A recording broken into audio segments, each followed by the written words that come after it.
What is up, my fellow virgins? Today we about to react to the fighting business Islam Makhachev's wake up call at UFC 294. We all know what happened. I'm not gonna sit here and try and explain it. So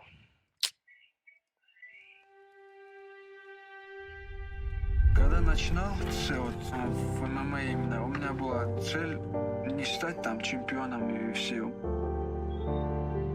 Представлять нашу республику, нашу страну, это то, за что я дерусь. When Khabib was the newcomer, contender, even champion, there was this one dude always next to him. This guy was constantly there, in the corner during his UFC debut and shoulder to shoulder with him when Khabib faced Conor McGregor in the biggest UFC fight ever. This guy was the one who matched Khabib in training.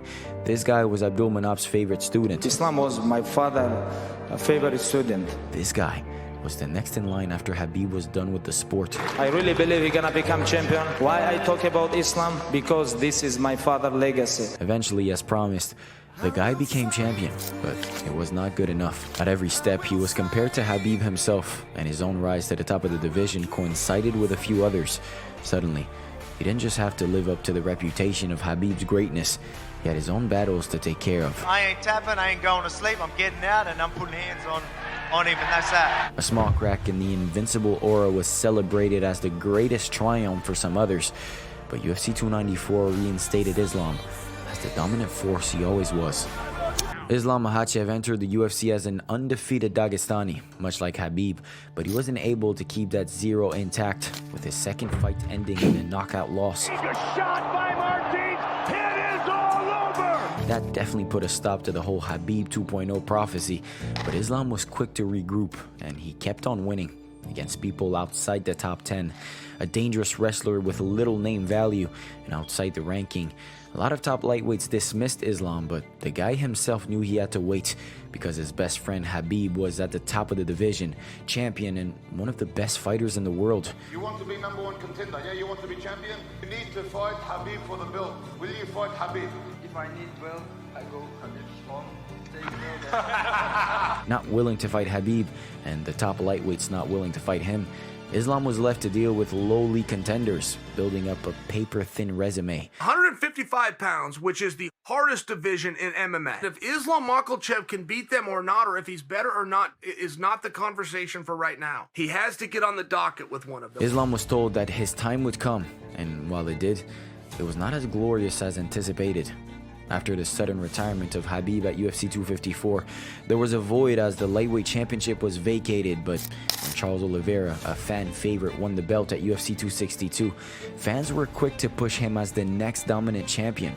I mean, the whole thing was just frenetic. It was amazing to watch. It was amazing to see from beginning to end. The second round was just a crazy, crazy finish.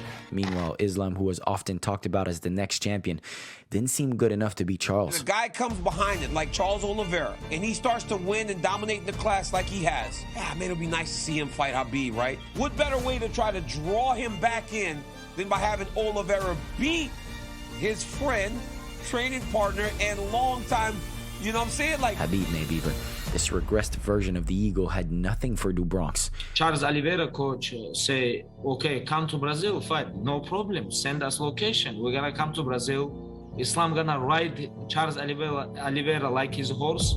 We're gonna take this belt. We're gonna show them if Sambo was easy, it would be called Jiu-Jitsu, and we're gonna go home. He's dominant on top. He was positionally dominant. This is who Makhachev is. He's been able to dominate these guys with one facet of his mixed martial arts game. I told you, Islam gonna take him to the deep ocean and make him top. I told you, Islam on another level. Took the Dagestani protege 2 rounds to finish Oliveira, and on that night, he proved to everyone he was good enough to be Khabib's successor, but this newfound respect lasted a grand total of 5 minutes, because right after the Charles win, Islam called out the pound-for-pound king, Alexander Volkanovski. Now is our plan, fly all the way to Australia and fight in pound-for-pound king backyard with Volkanovski. Got ourselves a champion versus champion rivalry. Islam Makhachev was supposed to slaughter the smaller fighter, even if he was a champion, but in Perth, we were back to square one. Volk lost the fight, but he was hailed as a victor. He won. Volkanovski is the winner. Yeah. Volkanovski is the fucking double champ. 100%. 100%. while Islam, who was awarded a unanimous decision, was labeled a loser. It was very close. Did we really, settle it? How could you call yourself the lightweight champion when a featherweight ended the fight smashing your face into the canvas? Selective memory struck again, and nobody remembered the first 4 rounds where the two champions put on a striking clinic, with Islam landing the better strikes for the majority of the fight. The deafening visual from the event was round 5, and that was all that mattered. It finally happened. Islam was pushed to the limit and looked human. I beat him unanimous decision. It was good experience for me. Last round he landed its good shot, good punch, but all other rounds, in my opinion, I win. Took a pound-for-pound great, a literal freak athlete with fearless technique to give him trouble, and he still ended up winning. Dehydrated, hostile crowd, unfamiliar territory and all. But now, that fight, even if it was a victory, loomed over Islam as the company struggled to find the next contender at 155. What names stick out to you as potential next challengers? I don't hate the rematch. I really don't. On the other hand, Volk returned to the octagon months after UFC 284, Hulk smashing Yair Rodriguez and notching another defense of his featherweight belt. I don't believe anyone can beat me, but everyone has a puncher's chance. Everyone can catch you. Again, I've got a lot of respect for Islam. He is a great fighter, very good. That's why I believe he's going to be champion for a while if I don't fight him.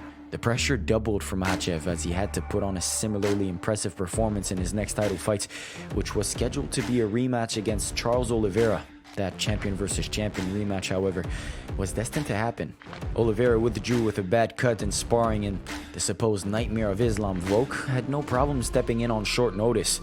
This time around, the fight was in Abu Dhabi, Islam's backyard, but crowd support wasn't going to do jack shit for the guy. Volkanovski had enough skill and strength to survive on the ground, and the striking...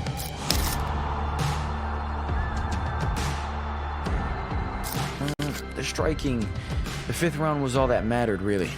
Every single time ESPN, MMA, or UFC, or all these blogs on Instagram posted something about the fight, the result, and I would see people in the comments saying shit like, delete this, or robbery, or oh, Volk should have won this. Now, I'm not with that, bro. It was a lose-lose situation for Islam. He had his belt on the line, the first fight haunting him, and absolutely everything to lose. Man, what he put? Nothing. He just come to make money. I put my win streak, I put my belt. Another decision victory, and his greatest rival would be a 35-year-old featherweight. To truly set it all right, Islam had no choice but to finish the most impressive fighter on the planet in Alexander Volkanovski. But this fight, everything is gonna change.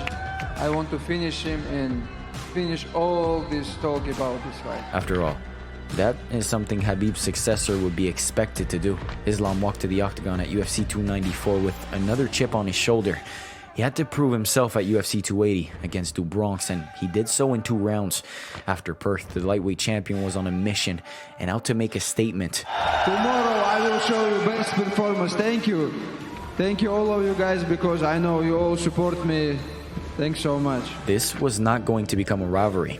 Not on his watch. Maybe the hydration talk was for real, because Islam seemed a tad quicker and he did not allow Volk to settle in. The obvious game plan was to employ a grappling heavy attack and tire the featherweight champion for a late submission.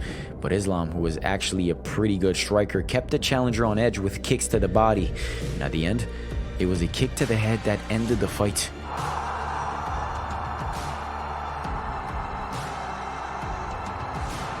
And just like that, UFC 284 was a distant memory.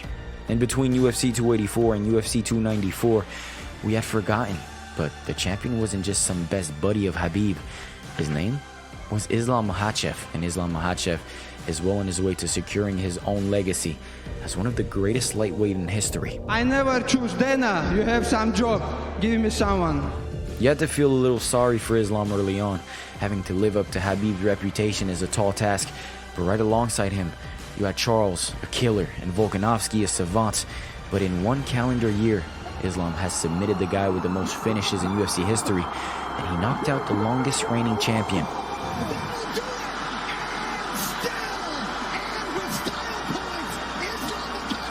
There will never be another Khabib. We all knew this, and it's time we accept it. But at the same time, after UFC 294, the year he has had, there will never be another Islam Makhachev either. Hope everybody enjoyed this video.